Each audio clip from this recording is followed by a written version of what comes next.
What's good, guys? We back at it again with another video. I just see from the title, today we have an Isaiah Elohim breakdown. 6'4" out of Cali, actually played with Sierra Canyon, so I have seen him, in a couple games that I have done breakdowns of Bronny.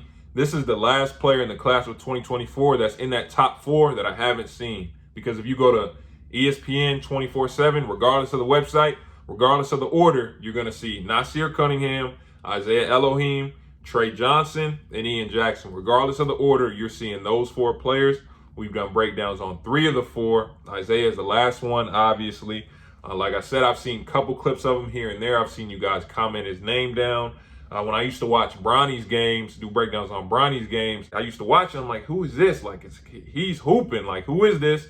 I saw his name, just never got around to do an actual breakdown. Of course, today's the day. I'm really excited for this one because I've seen those other 3 and I know how talented those other 3 are. So for him to even be in this group, and he's number 2 on ESPN, I'm really excited for this one. I'm not going to hold you guys up any longer. Isaiah Elohim. 6'4" and solidly built, Isaiah Elohim has good size for his position, which he utilizes to get off good looks from mid-range. This is a player that primarily operates around 15 to 17 feet, always looking to get to a spot regardless of who is there. Because of his size and elevation, he can get it off and he's knocking it down.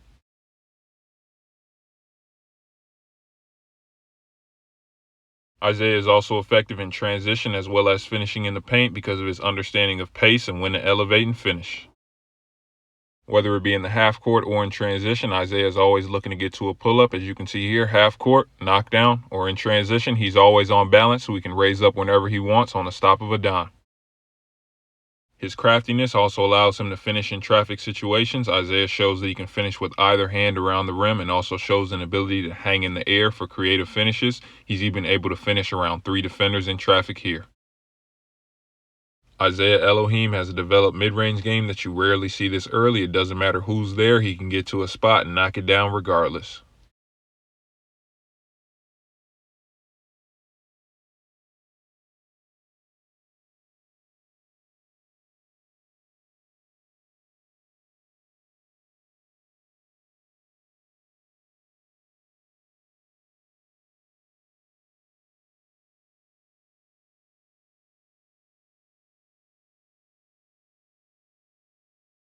Isaiah Elohim. I'm gonna be completely honest. There's been a handful of players that I've done full game breakdowns on the channel where after I got done doing the breakdown, I was kind of like speechless, kind of confused, more of like, wait, there are actually players this talented, there are actually players this good, this young out there. Like, Isaiah is one of those players. Usually I don't like to say anything because the only time I honestly felt that type of way is throughout my career. Whenever I would be around, play with certain pros, they would make me feel that type of way where you just kind of looking like, bro, did you just do that? Like how, right?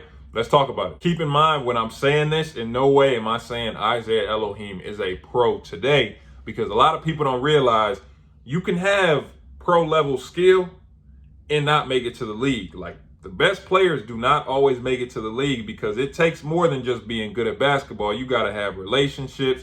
You got to have the IQ. You got to have a whole lot goes into being a pro. So it isn't just skill level. But let's just talk about Isaiah. The biggest thing, obviously, I mean, it pops out on the film. Anybody can see it, bro. This kid's ability to knock down that mid-range jumper, consistently, like contested, doesn't matter who's there, when he's moving, when he's set. You rarely see that from players this young. And I've said it in a bunch of videos. You hear it all the time if you're in the basketball world. If you shoot a mid-range jumper enough, it's a layup. And for him, it's a layup. And that's what he's trying to get to. He's not wasting any time with it. You know what he's trying to get to. It doesn't matter. He's still getting there. He has a smaller player on him. Okay, I'm not going to waste any time. I'm just going to post him up, turn around, post fade. I'm going to drive. The help is coming. Okay, let me just fade a little bit so I can still get my shot off. I'm in transition. Okay, let me just stop, pop, knockdown. I'm coming off a pick and roll, the big sagging a little bit, pull up. A majority of his game, even if he's in isolation, he's 6'3", 6'4", and he gets great elevation on his jumper. You can be all up in him. All he needs is a little bit of space, and he's raising up and he's shooting it right over the top. Granted, he's knocking down that mid-range consistently. It looks easy, like it's nothing to him. Contested, what's crazy is I was checking his stats, And I kind of thought they were wrong. Apparently, he's shooting like above 60% from the floor. Above 60% from the field. From the field, and a majority of his shots are mid-range jumpers. Contested ones. He's really knocking these down. Like I was saying, he's knocking down the mid-range, but from three, I think he only took maybe 4 threes, I think, so far. Like, so far over all these sessions, he doesn't really take a lot of threes. But like I always say, I mean, if it's not broke, don't try and fix it. If you can drop 25 straight mid-range and layups, then do that. They're not stopping you. No one's stopping you, even with size.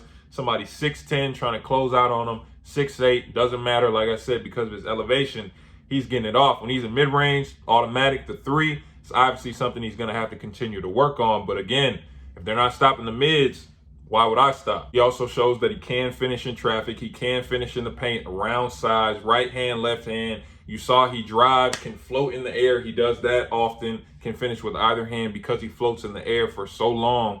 And he plays with pace. Probably tired of hearing it, but I want y'all to see like he's playing with pace. So when he comes off that pick and roll and he slows up a little bit, then he elevates right into the big's chest. That's when it allows him to finish. Or when he slows and speeds up and gets around the big, quick finish, right hand or left hand. That's tough. For him to even be able to play in the middle of a zone. They put him in the middle of a zone. This is a perimeter player. They put him in the middle of a zone. This dude literally turned around, 3 dudes on him. The one that was guarding him, I want to say, was 6'9", 6'10". They got 2 other bigs back there, and he's still able to finish. Still able to finish because he floats in the air for so long. He got all this and that. It's kind of like Isaiah's game. Similar to DJ Wagner's in the fact that it's skill. Like it's straight skill. DJ's a little different because he does a little bit more. Isaiah doesn't do much passing at this point. He's more just killer, but it's straight skill. Straight skill like this. Like I said, when I was going through it, I wanted this to be the first breakdown video where I didn't say anything over the actual game tape because it looked like cones. Like cones, real cone work. Didn't look like anybody was out there. You don't really see this from players this young, just understanding where his spots are and being able to make shots at that rate this early in your career. Man, you guys have been watching these players with me. You've been seeing them. Like these players that are coming up, I've said it before, but these players that are coming up, this skill level, this next evolution, it's about to get, I can't wait. Like, share, subscribe, turn on post notifications. Appreciate you guys watching. Remember, when the one-on-one evaluations, the breakdowns are going on the channel like these, like this. Hit my website in the description.